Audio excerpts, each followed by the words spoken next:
They see my disability, I see my ability. They call me disabled, I call myself differently abled. There are some incidents that happen in your life. Those incidents break you, deform you, but they mold you into the best version of you. And the same thing happened to me. I was 18 years old when I got married. My father wanted me to get married. And all I said was, if that makes you happy, I'll say yes. And of course, it was never a happy marriage. Just about after 2 years of getting married, I met a car accident. Somehow my husband fell asleep and the car fell in the ditch. He managed to jump out, saved himself. I'm happy for him. But I stayed inside the car and I sustained a lot of injuries. The list is a bit long, don't get scared. The wrist was fractured. Shoulder bone and collarbone were fractured.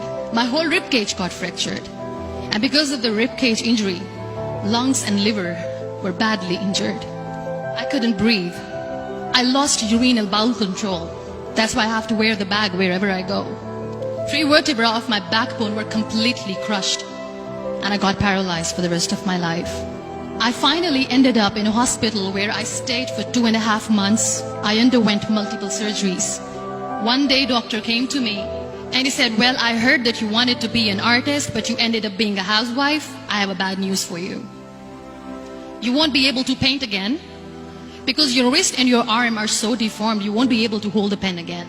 Next day, doctor came to me and said, your spine injury is so bad, you won't be able to walk again. Because of your spine injury and the fixation that you have in your back, you won't be able to give birth to a child again. That day, I was devastated. I asked my mother, why me? And that is where I started to question my existence. Why am I even alive?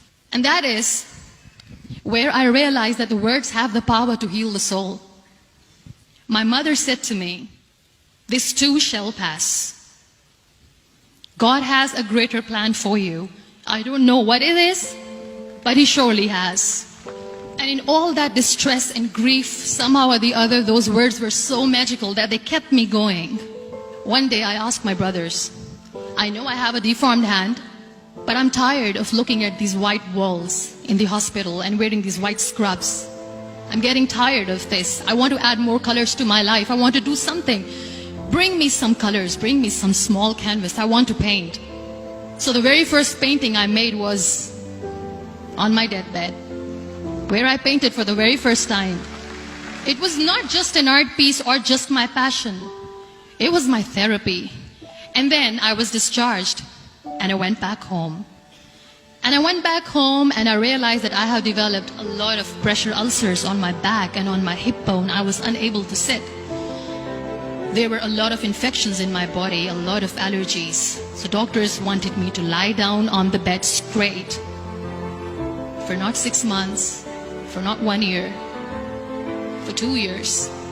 I was bedridden, confined in that one room, looking outside the window, listening to the birds chirping, and thinking maybe there will be a time when we'll be going out and enjoying the nature. That was the time where I realized how lucky people are. That is the time where I realized that the day I'm going to sit, I'm going to share this pain with everyone to make them realize how blessed they are, and they don't even consider them lucky. That day I decided that I'm going to fight my fears. We all have fears.